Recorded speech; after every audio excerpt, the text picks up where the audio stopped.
Welcome to the Alcohol Minimalist podcast. I'm your host, Molly Watts. If you want to change your drinking habits and create a peaceful relationship with alcohol, you're in the right place. This podcast explores the strategies I use to overcome a lifetime of family alcohol abuse, more than 30 years of anxiety and worry about my own drinking, and what felt like an unbreakable daily drinking habit. Becoming an alcohol minimalist means removing excess alcohol from your life so it doesn't remove you from life. It means being able to take alcohol or leave it without feeling deprived. It means to live peacefully, being able to enjoy a glass of wine without feeling guilty and without needing to finish the bottle.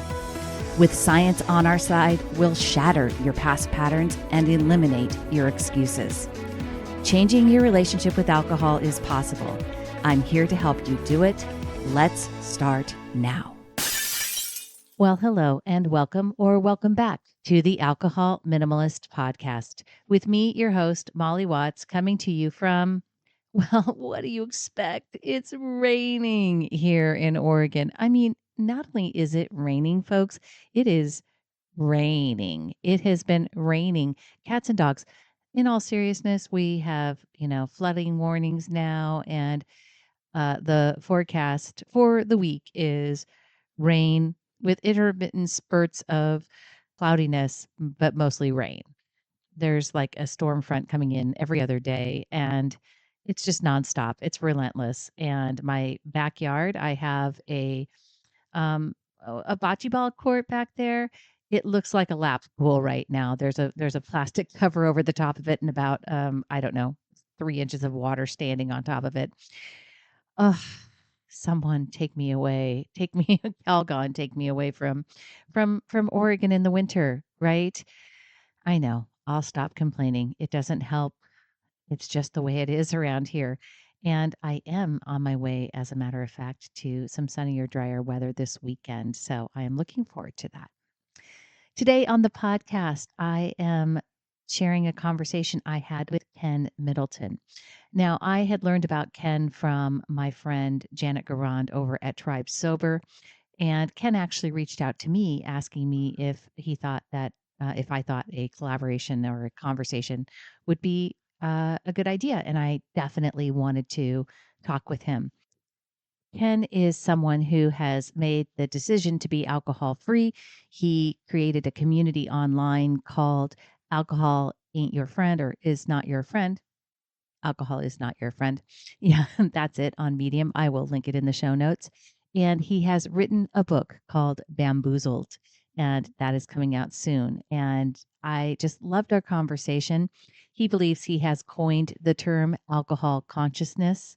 And I said, hey, I am all with that because I've coined the term alcohol minimalism. So you can be alcohol conscious, and I think it's some sort of, and I say that at the end, some sort of Venn diagram, right? Everyone who is alcohol conscious or everyone who's an alcohol minimalist is alcohol conscious, and everyone who is alcohol conscious, I hope, will become an alcohol minimalist. So I think you're really going to enjoy hearing from Ken. He's got a lot of great energy, and he's really dedicated to helping people change that powerless story and that powerless narrative. So here is my conversation with Ken Middleton. Hey, Ken, thank you so much for being here on the Alcohol Minimalist. I am super excited to have this conversation. You reached out to me. We have a mutual friend, Janet Garand, and her work over at Tribe Sober, and I am just super excited to talk to somebody else who considers something. You've coined a term too. So I believe I've coined alcohol minimalist. You believe you've coined what? Alcohol consciousness. Alcohol consciousness, which I love because really we're kind of on the same, we're definitely on the same vibe. So talk to me a little about how you got here, where this came from, and kind of what work you're doing in the world of alcohol consciousness. Thank you so much, Molly. Thanks for having me. Yeah. So to your point, and we talked about this a little bit a while ago, like the alcohol consciousness is not about giving up alcohol. Like that is one of the common misconceptions people think when they think about when they read Alcohol Is Not Your Friend and they read the book or going to read the book Bamboozled. That's never been my intention. For me, alcohol consciousness is about if you decide to drink, I just want to make sure you are aware of the trade-offs you're making when you make that decision. And I wasn't aware of that. So to Mm-hmm. go back to my story, what happened with me was I started drinking in college, as most people did, and alcohol became one of my best friends. Hence the name of Mm-hmm. my Medium publication, Alcohol Is Not Your Friend, because it did everything that people said it would and that I thought I needed in my life. So it was hard for me to talk to women. Alcohol made it a lot easier. I wasn't that natural around other people that I didn't know. Alcohol made me get out of my comfort zone and just be the life of the party, if you will. And it just made life so much better than what I thought it was before, that it Mm-hmm. became that easier of life from 19 on to the age of that I finally gave up.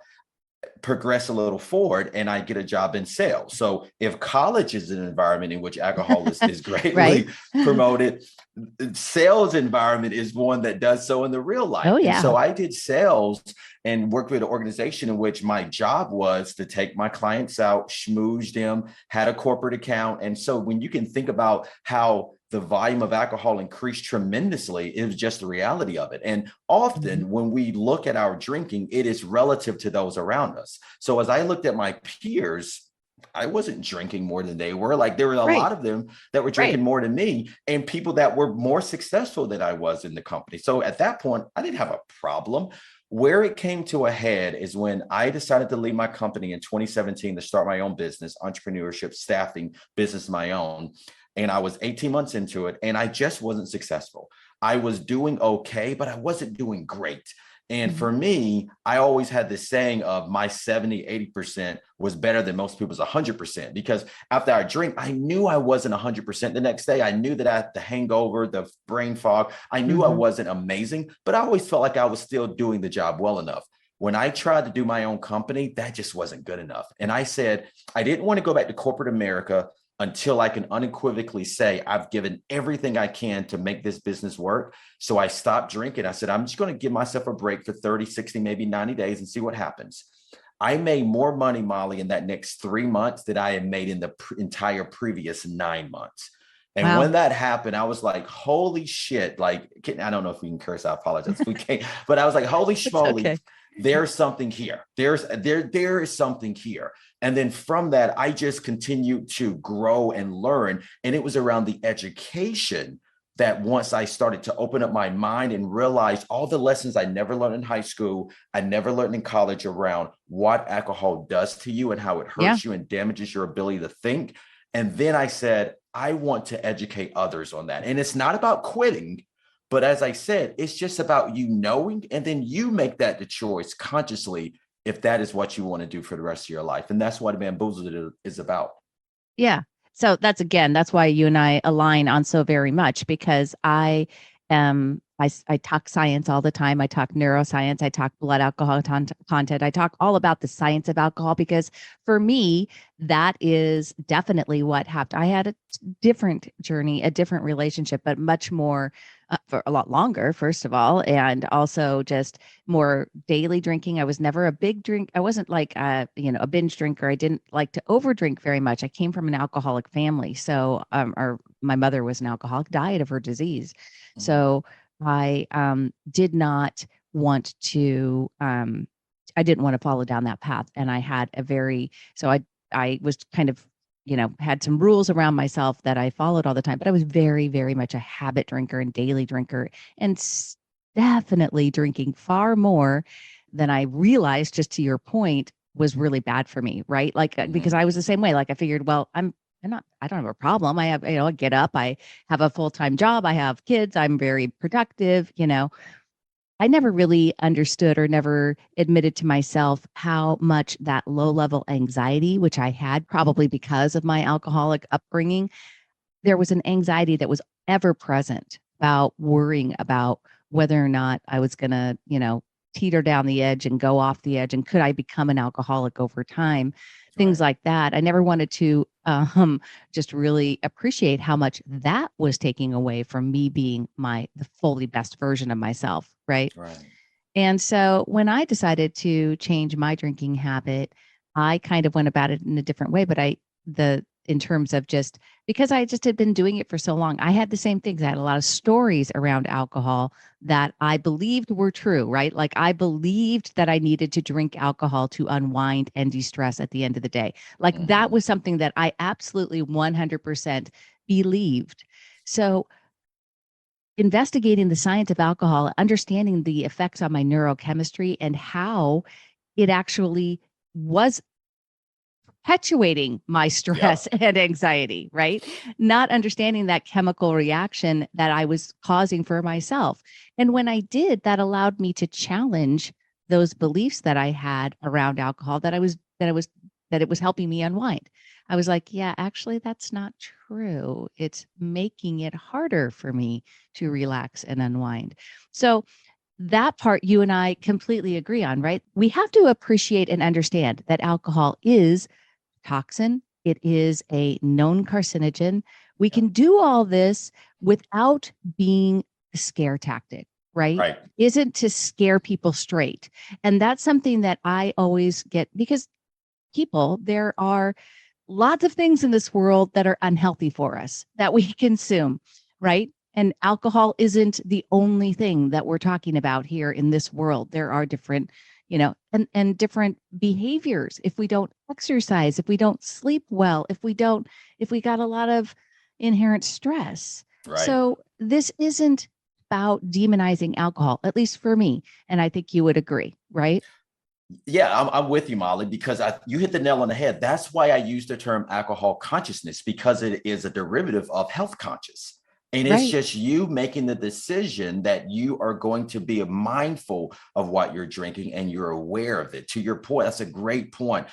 If you don't drink alcohol, but yet you eat crap and you never exercise, then you might as well drink alcohol as much as you want, because the Right. number one killer in the United States is heart disease is Right. and obesity related Right. illnesses, right? So that's kind of, if we want to demonize anything, it's probably that more so than alcohol. But alcohol is something else that I just feel like a lot of people aren't aware of. We hear all this time about how alcohol is good for you and how one Oh or two yeah. glasses a Right. day helps. But Right. in the long run, it really affects you tremendously. And so through with ANF and in Bamboozled, exactly what you said, it's around sharing the science around it, how it affects your hippocampus, how it affects your ability to age well and effectively, how it affects your relationships, how it affects your Yeah. finances. We look at all the different aspects of it, and we just want to make sure people, as you are making this decision, you are aware that this is something that could affect your life over time in a Yeah. much more negative way. Right. I totally 100%. And you and I, again, preaching to the choir because I have an ebook, Alcohol Truths, How Much is Safe. And I talk Okay. about physical health, mental health, or social health and financial health because we got to look at relationship health. We got to look at it all, right? Yes. And the bottom line is, and there's no punchline here, the safest amount of alcohol is zero. There is no safe amount. So, Yeah. and you and I have both done the work in terms of educating ourselves to that degree, but still, I am an alcohol minimalist. So I Mhm. accept the risks that I take in terms of how I offset that, right? I'm very conscious about it. Alcohol conscious. I'm very you know, I'm very intentional about how I include alcohol in my life. I think the big difference too, and kind of you talked about it, like you had some learned behavior, some learned stories about what alcohol was doing for you, right? Like you Yep. believed you had things that that it helped you be more social, that it helped you, it was fun. Is something that helped you unwind, probably relax and help you talk to women, etc. These are well patterned, well rehearsed stories that many of us have around alcohol. And the thing of it is that we have to, no matter whether we choose to be completely alcohol free, to be an alcohol minimalist, to be alcohol conscious, I needed to learn how to manage my mind. And I needed to realize I never understood the connection between my thoughts and my feelings and Mm-hmm. how those two interacted. I kind of, didn't realize that I could actually create confidence, fun, etc. That I was capable of feeling confident, relaxed without alcohol because just the way that I thought. I was continually feeding thoughts that made it seem like I was needing the alcohol when in fact those thoughts were driving the desire for alcohol. When I learned how to not do that and actually like create a different feeling, that then I didn't desire to drink as much. I could feel calm and relaxed without needing alcohol to do it. I'm telling you. So you hit the nail on the head on a few things there that we go into it in the book, and I applaud you from addressing. So one is around, where do we learn these behaviors? Where did that come from? So with your situation, perhaps, and I don't know your entire story, but perhaps your mom seeing the things that happen that could affect you positively or negatively. You could look at her and say, hey, I'm not going to do that. Or you could look at her and say, well, that's what my mom did, and that's natural, and that's what Mm. people do, right? So there's that. The other aspect, Molly, that I think is so very important is how we're socially engineered from a very young age that everything we see around us involve alcohol. So how many Hmm. times, and I often think about it, baby showers, wedding showers, Right. all the kids' parties, all of these things that if you think about it, you don't need alcohol there. There always is alcohol there. And people just get so used to it being a part of their lives that they don't even think about, does it make sense to include it? The other Right. aspect is something that I really hit on in the book, and I think is very important. If you compare alcohol to cigarettes, most people look at cigarettes. I think the percentage of people who smoke now is around 9-12% of people in the world smoke, as opposed to the percentage of people who drink is around 60%. Cigarettes were thought to be kind of normal 40, 50, 60 Yeah. years ago, right? Smoking on Right. planes, smoking in restaurants. Now we recognize how terrible it is. For that reason, they outlawed it in movies. They outlawed it in advertising because they recognized that when someone saw James Dean smoking in a movie 45 years ago, that They made thought it was kids cool. want to do it.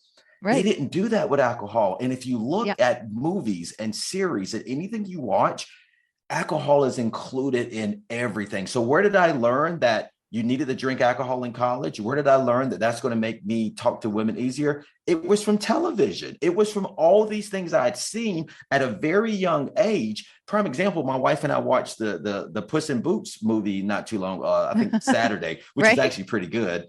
And you got my man Puss in Boots drinking ale. It's a G-rated movie, and he's drinking in a bar. And Right. so it teaches you at a young age that alcohol is a normal part of your life, and that's Right. what you should do, and it doesn't affect you. But the thing we learn over time is that two things. One, there's really no concept of a normal drinker. So I share with you that they say about 60% of people drink, right? That's over the course of their life. Yeah. The Right. fact that a lot of people don't realize and don't know is 60%, that 60% of people who do, or 60% of the US population drinks less than one drink a I week. know. I know Less that than because one a I week. know. I know. When I heard that statistic, I've shared that statistic on the podcast before, blew my mind. I was like, what are you Yes. talking about? I thought everybody drank like me. Like They literally, I thought like, wait, what? Hold on. it's You mean there's people that only drink like the majority of people only drink less than one drink per week? That feels really weird to me. I had it's no idea. crazy, but so the belief of you can have one or two drinks a night and you're okay, where a lot of Right. people think, that adds up, and that starts to build the dependency. And once, if you drink what the CDC recommends, one or two drinks a night, that puts you around 14 drinks a week at the max, which will put you right at the cusp of the top 80th percentile of people who drink through it in the entire nation. 20% of Yeah. people that, like, Yeah.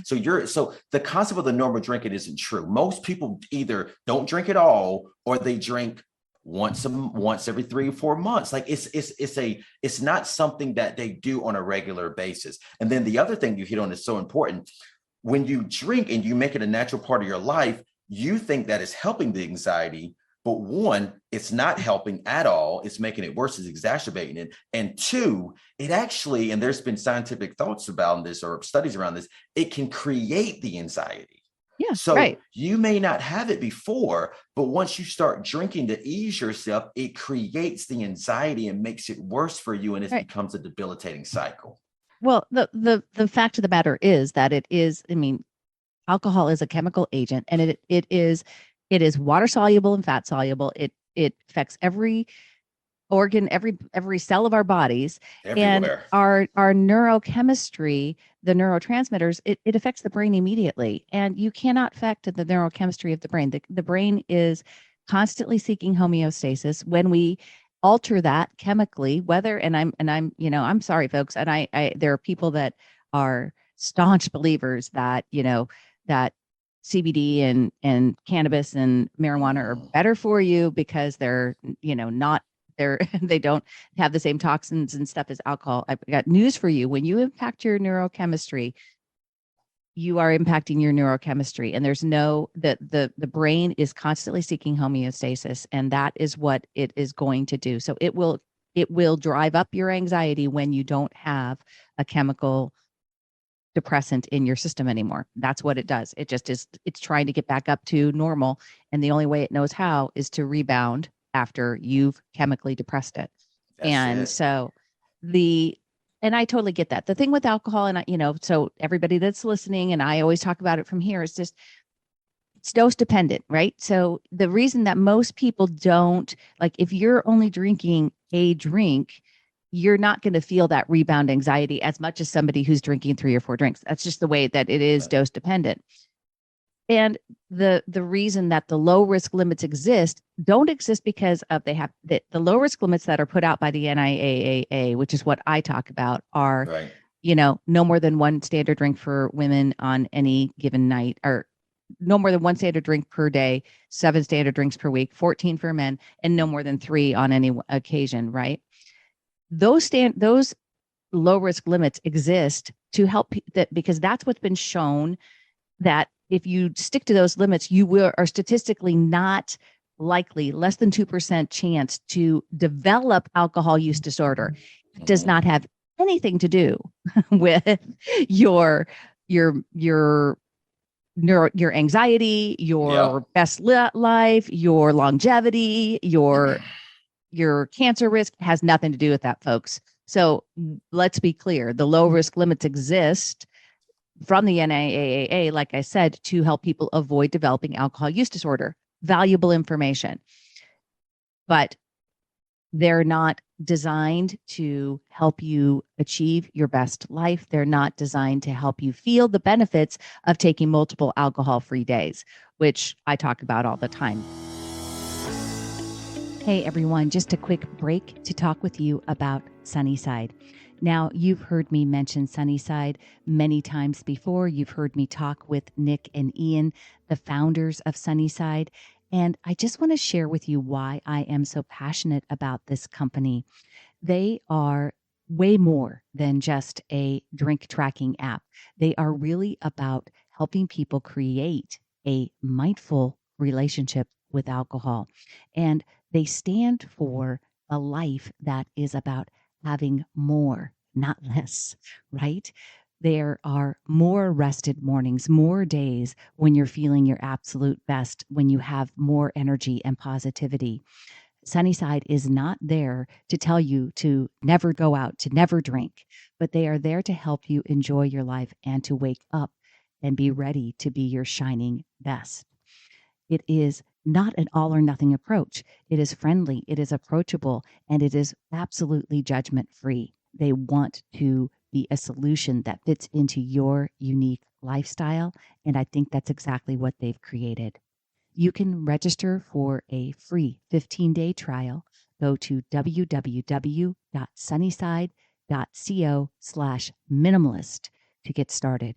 That's www.sunnyside.co/minimalist to try Sunnyside today. I think I've read an article that you're not a real fan of dryuary. It's not my thing. I mean, it's cool, but it's like, it's such a fad, in my opinion. And to your point, 30 days is cool going alcohol free. I think it's Mhm. cool.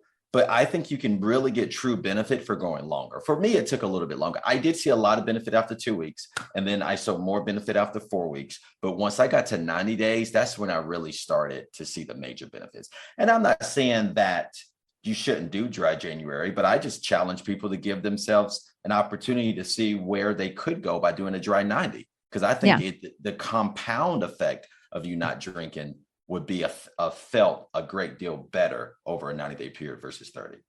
Okay. All right. Yeah. So, yeah, I'm in the midst of one of the other things I really liked about I can't remember which article I was reading from you, but um, you know, I am looking at my dry January experience this year. I'm approaching it with this idea of maximum effort. And I'm approaching it in the terms of, and that doesn't have anything to do with alcohol because I'm not worried about not drinking for 30, 31. That's going to happen regardless. Right. But it's more about just kind of taking the opportunity to ask myself every day, like, is this your maximum effort for today? Can you do, are these the food choices you want to be making? Are you incorporating enough water into your world? Are you moving your body enough? Everything. Because again, when we do dry January, if we just try to clench our fists and white knuckle it through 31 days and abstain, right? Yeah, there will be physical benefits because there's benefits of taking that much time off drinking, period. But Right. the thought work and actually allowing ourselves to lean in, to give ourselves that opportunity to really be the best versions of ourselves is there too. If we want to do that work, we want to do the thought work. And yeah, hey, why not try dry 90, folks? If you want to really, go check out, go talk to Ken and he'll inspire you to do dry 90.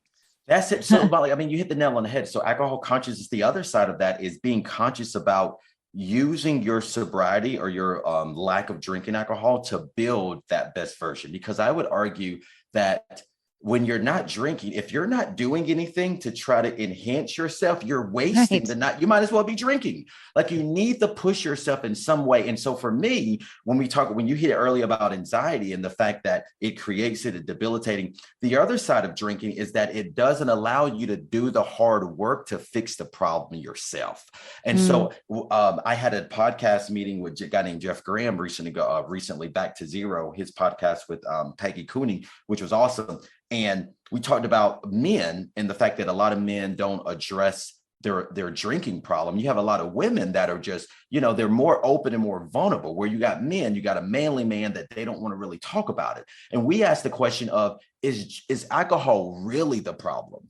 The hmm. alcohol is a symptom of the problem, but the Right. problem really is addressing and looking internally around who you are and how you're approaching things, and are you really solving problems? Alcohol for the longest has been that thing that makes it easy for you not to have to address the problem. So you have a bad day at work, instead of addressing why you have a bad day at work, you come home and you drink. You get in an argument with your spouse, instead of identifying and talking through that argument, you drink to feel better. You had a hard Yeah. day with your kids, instead of trying to be a better parent and understanding what you need to do better, you just drink to feel better. So the beginning of releasing alcohol and stop drinking, it's not it's not the end answer, but it's the beginning answer of you becoming the best version of wellness. So I tell people, I'm not an addiction coach. I don't have the ability. If you're truly physically and physiologically addicted to Yeah. alcohol, I'm Yep. not qualified to help you. Yep. But You and I me both. consider, Yep. yeah, I'm a wellness advocate. And I want Mhm. people to build, because the beginning of the getting rid of alcohol, then you can look at your eating, then you can look at your exercise, you can look at your sleep,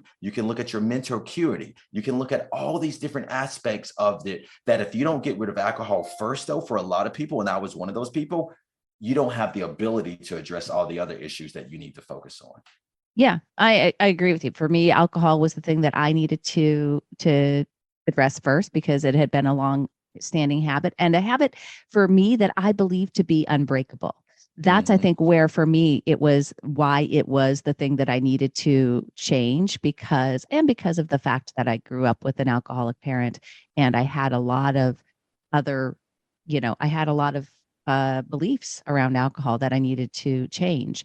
And that's, I think, the thing. It's when I talk about in my work, I talk about the behavior map result cycle. I talk about learning this idea that your thoughts create your feelings that drive your actions that get the results you have in your life, right?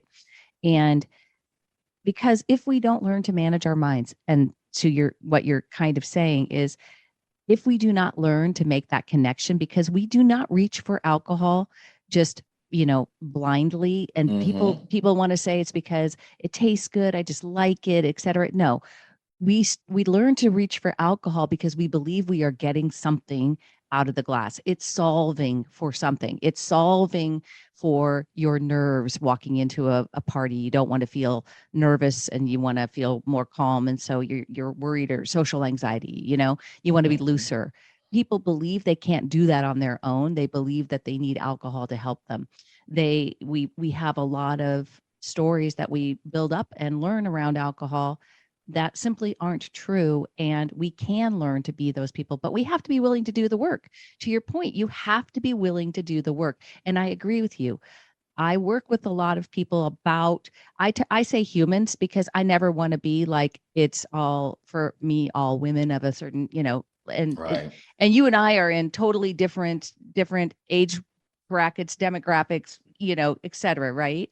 And so I love that because it's important for us to engage this conversation across all humans, Yep. because there are, and I do believe men want to focus on the action and they don't want to focus on the thought work that goes into it. And until you really address why you're drinking in the first place and what you're looking for in the glass, and learning that you can actually find that without drinking, it's not sustainable change, right? You can Absolutely. willpower yourself through for only so long, but if you don't learn how to manage your mind and become a better thinker, at least that's how I talk about it, you won't, that sustainable, peaceful change won't exist. Absolutely, Molly. I mean, and you hit the nail on the head. So the book Bamboozled, we kind of break it up into four parts, right? The first part is like, why do you do it? Why do you do it? We wanted people to understand why you drink, because a lot of people don't get it. Like, to your point, they're not educated on how you're socially engineered and what drinking does for our life. Because it's mindless that it becomes such a habit that we don't think about it. So we focus on that first. And the second part, we talk about like, what will it do? Why do you have to gain? So we talk around the concept of, all right, why do you do it? And then second, why do you have to gain? Like all the different aspects of career, life, fitness, finance, all of that good stuff. The third part is the part that I want to hit on with what you just said is, how do you do it? And we have this concept called the MEDS, MEDS. And now that I'm thinking about it, I think I'm going to add two Ds because there's a concept of decadeism that I think is important to talk about. But MEDS stands for mental reengineering, exercise commitment, diet improvement, and success seeking. And that first aspect, mental re-engineering, is so important. And what I tell people, when you start to think about not drinking anymore and giving it up, do not stop immediately. I tell people don't. I tell Yeah, people good. your goal, what you should start doing is just educating yourself, reading books, listening to podcasts, learning what alcohol can potentially do to you, and continue the drink to then see, are you seeing that in yourself? Can you now recognize? One of the things I tell people all the time that's so ridiculous, I never made the connection that when I used to wake up at 2 or 3 o'clock in the morning and couldn't go back to Mm. sleep, that it was because of alcohol. Right. Never made that connection until I stopped drinking and started reading about it and recognized that that was going against my life. So once you read and you're drinking, you can see, is this happening to me? Am I using alcohol as this crutch? Do I now recognize every time I go on a party, it's not that I just want to get a drink because it tastes good. It's because if I don't get a drink, I feel weird. There's something Mhm. there. The book said this would be the case. So then once you recognize that, then you can make the decision of, all right, I want to give up alcohol because I can see that the science of everything they're saying that it's doing to me is actually taking place. The next aspects are exercise commitment, because I truly believe that it's a couple of things you get with when you give up alcohol that we all know about. One of the big things is time.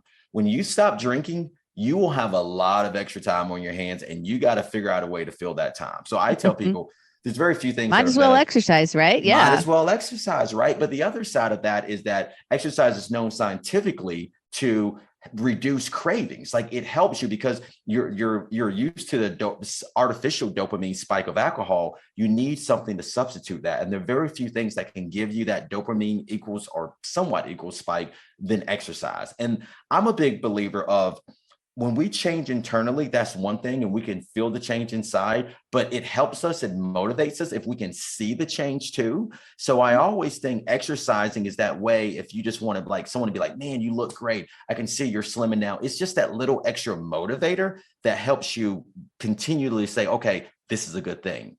Third thing is diet improvement.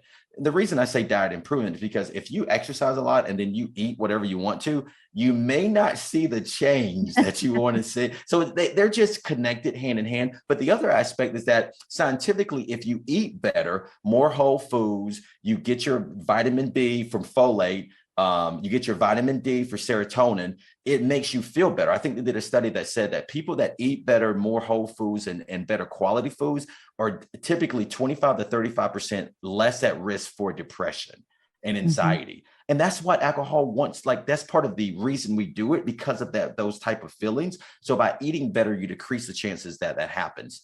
And the last thing is what I tell people is so important. It's called success seeking. And for success seeking, for me, it's around, and this is what we talked about earlier, when you stop drinking, you've given yourself a gift. Like, you really have. You've given yourself the ability to think more clearly. Your cognitive recognition is greater than it's ever been before, and you can do amazing things. Sometimes the reason people go back to drinking is because after they drink, because you, to your point earlier, when you first start drinking, it's like this. Everything is great. And you're like, everything's exciting and everything's amazing. But eventually our life just mellows off because homeostasis takes place. And even though our life is better, it may feel humdrum because we're just so used to it. We've been doing it now for a year and a half. And some people go back to drinking because they don't feel like their life is amazing, or they feel like, I've done it, or I've stopped drinking long enough that it doesn't affect me anymore. So I should be okay going back to it. I tell people, you're giving yourself a gift. You need to use that gift to do something amazing, so you know that your previous alcohol conscious self could never accomplish what you're now accomplishing with the gift you're giving yourself from being alcohol conscious. So what I mean by that, for me, I attempted to learn Korean. My wife is Korean. I want to talk to my in-laws. So for me, I wanted to learn how to speak Korean fluently. There is no way the pre-AC Ken Middleton could have learned Korean. There's no way. But now, by having that goal of a 3 to 5 year goal of learning Korean, I'm pushing myself mentally and using the gift I've given myself to not drink, to make that excitement of, when things seem like they're normal, I know I'm still growing, just not at the same pace, but it's keeping me focused on the prize, to say I can never go back to drinking because I have such a long-term goal that I want to accomplish that my former self would have never been. So I it's love so that. important to have that goal in your life. I love that. Yeah. And I think that kind of just feeds into what, like I say all the time, what I've shared with you about being a better thinker, right? Yes. Here's the thing. Life is going to be 50-50. It's going to be good, it's going to be bad. I want to be able to experience the whole human experience and believe that I can handle it without alcohol, when right, or anything else. So whether it's alcohol or food or gambling or social media or TV or any other numerous unhealthy things that people use to cope with, negative emotion, right? The emotions that they don't want to feel, uncomfortable things they don't want to feel. Whether you become alcohol conscious, alcohol minimalist, totally alcohol free, I guarantee you that life isn't going to be like, it isn't the answer to being, everything's going to be perfect, everything's going to be great. You're never going to have another bad day in your life. No, sorry. Bad days are coming, because that's life. But so are the wonderful days. So are the exhilarating days. For me, it's all about feeling empowered and wanting Right. to know that I have the power within me to create the life that I want to create. And definitely, when you have a minimalist relationship with alcohol, conscious relationship, or you're completely alcohol free, you got a lot more energy and a lot more bandwidth, mental bandwidth, cognition, creative, energy to create the life that you want to have. Right. And Yeah. I mean, I'm in the same boat. I couldn't do what I do. I could not do what I do if I wasn't an alcohol minimalist, if I didn't really, embrace this idea of not having a very low, I just don't drink that much, period, Right. anymore. I don't drink hardly at all in terms of compared to much more in the, I used to be in the top, in that top percentile of drinkers in Right. the United States. I'm much closer to the 60, to the majority now. And it's great. And I want people to understand, and I think you agree with me here, it's possible. I don't Right. believe it's absolutely possible. And it's absolutely great. It takes commitment, it takes some work, but it's absolutely possible for people to do this. You can create the relationship, you can become conscious, you can do this. And all you got to do is keep going. You just got to keep trying. That's it. That's it. And I think what you said earlier is something I want to press upon to the audience. Is so important. Alcohol does not solve all of your problems. Stop Right. drinking. The stop drinking alcohol doesn't solve all of your problems. Just because you stop drinking, that doesn't mean your life is going to be perfect.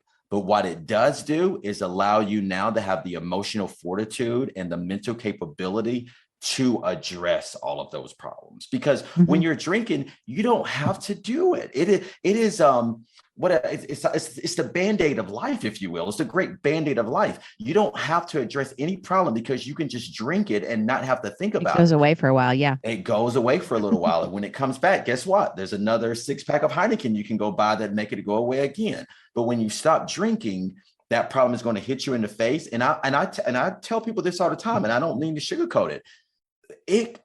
Oftentimes it's going to get harder before it gets easier, and you have Mhm. to expect that. There's going to be a time, and I use this analogy to everybody when they talk about quitting alcohol, and then why people do it, and how when you do it, it feels like your life is more challenging and you don't want to do it anymore, so you go back to drinking.